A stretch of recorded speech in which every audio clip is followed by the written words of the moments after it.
Good morning. Welcome to the SBC Daily Word for Thursday, May 20th. This is part 2 of our series through Ecclesiastes. Today we're going to be looking at verses 1 through 11 of chapter 1. Again, here in Ecclesiastes, we encounter the character that we should initially be thinking about. Oftentimes when we read Ecclesiastes, we think, what is Solomon saying here? But ultimately, we see here in verse 1 that there is somebody else who has compiled these texts. So if you look at verse 1, the words of the teacher, the son of David, king in Jerusalem. So there is an editor inspired by the Holy Spirit who has access after the exile. So we're talking 500 years after Solomon lived, where this editor, this human author, under the inspiration of God's Spirit, is collecting these texts in order to, in the words of the older, wiser Solomon, help these liberated Jews. So in the early 500s, the Babylonian exile had happened around 587. Well, you get 70 years or so after that, the Persians allow the Jews to head back to the Holy Land, and this is kind of seen for them as the end of exile. That period is also a time of relative prosperity. So this teacher, I call him Q. The Hebrew word is Kohelet, and it's this teacher who takes the words of Solomon and then kind of animates them to help this group of people learn lessons that the wise Solomon learned. He wants the Jews to resist the temptation of prosperity. And what he's going to say, especially here in the introduction, is, what's your identity? Who do you believe you are? And what he's going to tell us is that if our identity is exclusively under the sun, that is, and this is the Hebrew word, hebel, vanity, meaningless, a chasing after the wind. So the question that this introduction confronts us with is, who am I and how do I know? This text is going to introduce to us lies that we must resist, lies that we must name as lies. The lie that the teacher proposes that we are often tempted to believe is that we are what we do, or that we are what we get paid for, or we are what an accredited educational institution says about us. We are our degrees, or we are our failures, or we are our successes. This is the temptation that God's people have struggled with for our entire existence. When we meet somebody on a bus, on an airplane, standing in line, oftentimes after we introduce our names, what's the first question we ask each other? What is it you do? You see, we connect being and doing. Another lie that we must allow this text to confront is not only the lie, I am what I do, or I am what I vote. Oftentimes we're tempted to think, I am a Democrat, or I am a Republican, or I am independent. A couple of years ago, a friend texted me out of the blue and asked me to pray for a sibling who was struggling with addiction. I said, absolutely. What's the last that you've heard about how this sibling is doing? This friend responded with, well, that's kind of complicated because we aren't really talking to each other now because the last time we were together, we had a knockdown, drag-out argument based upon who each of us voted for in the 2016 presidential election. So my question that I didn't articulate to my friend was, so how you voted is more fundamental to your identity than your identity as a brother or sister? Michael Ware, who works in Washington, D.C., said this recently: politics is causing great spiritual harm in Americans' lives. And a big reason for that is Americans are going to politics to have their spiritual needs met. As our society becomes increasingly irreligious, what's happening is other isms are now sliding in to fill the vacuum. And I think what has happened is as people have rejected religious identity, they've just traded that for another.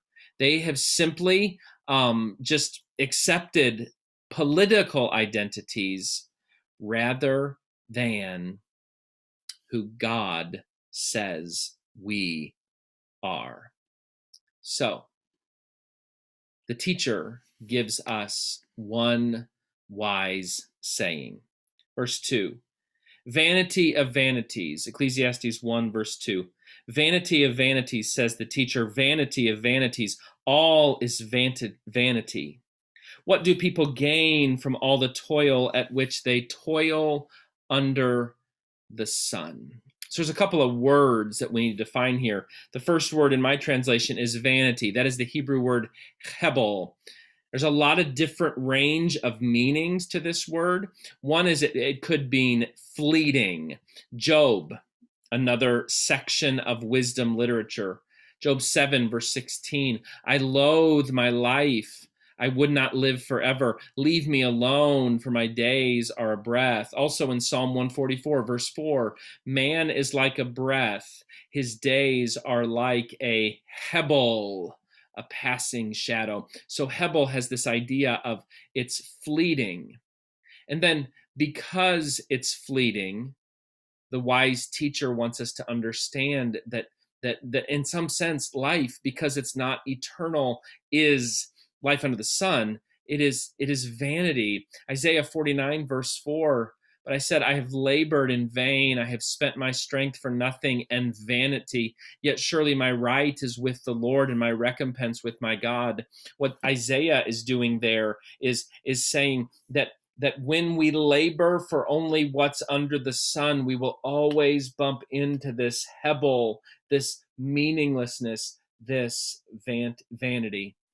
So the teacher here is asking, ultimately, there is no significant gain for all this toil, this hard work, this drudgery, this misery, these things with which humans identify themselves. If your identity is limited to what you do under the sun, you will find that it is vain, that it is meaningless. Under the sun, this idea of that which you can see, that which you can observe, not the eyes of faith, but simply what we can see with our fallen human eyes. Everything the preacher, the teacher, everything Q sees leads him to draw one conclusion. Absolutely absurd this life can be under the sun. So that's one wise saying. Now, the rest of our section, he's going to unpack the wisdom of that saying. First of all, he's going to do that with an analogy, verses 4 to 7. A generation goes and a generation comes, but the earth remains forever. The sun rises and the sun goes down and hurries to the place where it rises. The wind blows to the south and goes around to the north. Round and round goes the wind, and on its circuits the wind returns. All streams run to the sea, but the sea is not full. To the place where the streams flow, where they continue to flow. So what the wise teacher does is he considers what he knows about the earth, and he sees that it looks as though things change. It looks as though water runs into streams, and those streams run into rivers, and those rivers ultimately run into oceans. But really, the water just always seems to be heading somewhere, but there's no significant change. Everything under the sun goes around and around, but nothing ever changes. The same is true of words in verses 11. All things are wearisome, verse 8. More than one can express. The eye is not satisfied with seeing, or the ear filled with hearing. What has been is what will be, and what has been done is what will be done. There is nothing new under the sun. Is there a thing of which it is said, see, this is new? It has been already in the ages before us. The people of long ago are not remembered, nor will there be any remembrance of people yet to come by those who come after them. Words under the sun, lives under the sun go round and round and round, but nothing is ever final. The teacher here is kind of introducing this idea that one of the things that some of us give ourselves to when we confront the meaninglessness of life under the sun is maybe knowledge is worthy of my pursuit. But even that, words as you chase more and more understanding, just like the world in which those words have meaning, it goes around and around and around. I can't help but think of those words from the Lion King. From the day we arrive on the planet and blinking, step into the sun, there's more to be seen that can ever be seen, more to do that can ever be done. Some say eat or be eaten, some say live and let live, but all are agreed as they join the stampede, you should never take more than you give in the circle of life. So ultimately, kind of what the teacher here is doing is, in the words of Solomon, somebody who gave himself to great and mighty things, physical, and gave himself to knowledge. He wants us to understand that if all we have is under the sun, if all we have is what we can see, then in some sense we need to make peace with this potential vanity. Now, ultimately, when we get to the end of Ecclesiastes 12, we can see that there is something above the sun, but there's still some lessons we need to learn. And again, the wisdom of the teacher in these words exposes for us perhaps what some of us are dealing with. Many of us find ourselves in a situation where we don't really have anything we do now. We have reached that American dream of retirement. So now we kind of wonder, who am I and how do I know? I went for a walk this morning with a local friend who retired since the last time we had talked. And he had experienced 2 heart attacks since he had retired. Beloved, statistics show that hypertension, heart attack, stroke tend to strike men very soon after retirement. I wonder if that is the case because especially us under the sun men don't know who we are if we aren't doing. This is why the Apostle Paul says to you and me, ultimately we must set our minds on things that are above. That ultimately who I am is not what I do. Who I am is not what I get paid for. Who I am is only fully revealed to me in Jesus. Did Jesus do things? Yes. But those things that he did were not who he was. You probably know, if you have some familiarity with Jesus in the Bible, that he was a carpenter. But is that the thing we think about when we imagine who Jesus is?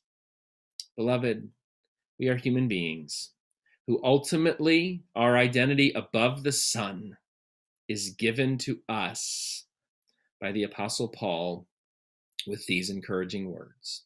Set your minds on things that are above, not on things that are on earth, for you have died, and your life, who you are, is hidden with Christ in God. When Christ, who is our life, appears, then you will also appear with him in glory. May grace and peace and everything good be yours in King Jesus.